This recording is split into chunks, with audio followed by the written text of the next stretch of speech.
Hello friends, my name is Shegun, popularly known as the IELTS Destroyer, and I've come today to show you or to explore with you 5 common reasons why people fail the IELTS test on their first attempt. As we are aware, the IELTS test is a requirement for a lot of things, like studying in some countries, migrating to some countries for purpose of work or residency. An exam as important as that, why do people still face so many challenges with the test? I'm not going to bore you with so many secrets or so many rhetorics. I'm going to go straight to the point from our experience as IELTS tutors and trainers for quite some time now. Less than 60% of candidates get their desired score at their first attempt, and that's the truth. And this is in the midst of so much poverty in the land. And I see it personally as a waste of resources. And what even makes it worse is the fact that Africans, and especially Nigerians, have communicated using English language for a lot of persons since they were born. So why would they still fail an English proficiency exam? The result is very simple. People would suffer for their ignorance. So what are people ignorant of? What misinformation have people had before now about the IELTS test that has provided the avenue for wastage, as far as I'm concerned, of hard-earned resources in repeating the test over and over again. So come along on this journey with me. The first challenge we have found is fear. And this fear for many candidates that we have had interactions with is a product of misleading testimonies and wrong orientation. So you hear that someone has taken the test 5, 6 times, 8 or even 9 times, and you put yourself in the person's shoe, believing because the person had similar that experience, there's a likelihood that your experience will be similar. Not at all. I say to my candidates most times, it is easier to pass that examination when you believe that you will pass it than when you spend all your time preparing and you do not believe that you will succeed.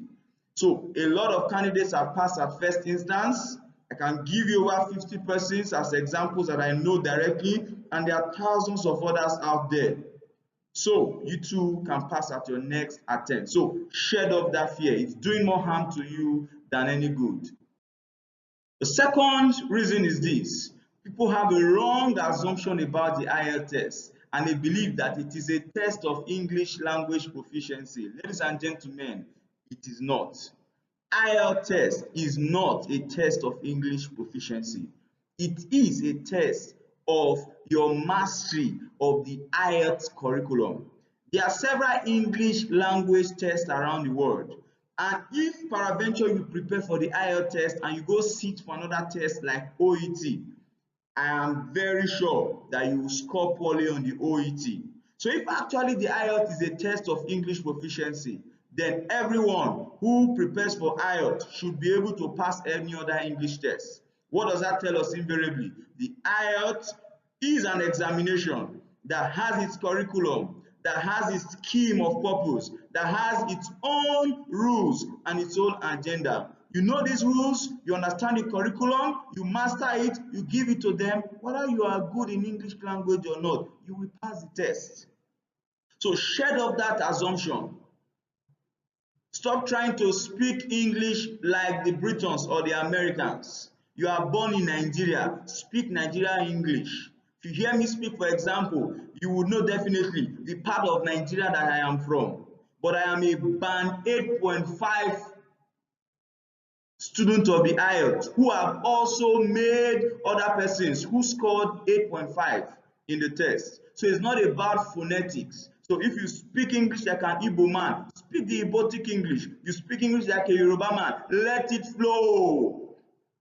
Nobody is there to judge your diction or your proficiency. They have their curriculum, master their curriculum, and give it to them. I'll be back in a moment to give you the other 3 points that I think you need to know about the English proficiency exam, so-called, named the IELTS exam. So your next attempt will be your last attempt at the examination. You get your score, you move ahead with your life. Thank you. See you on the next segment of this presentation.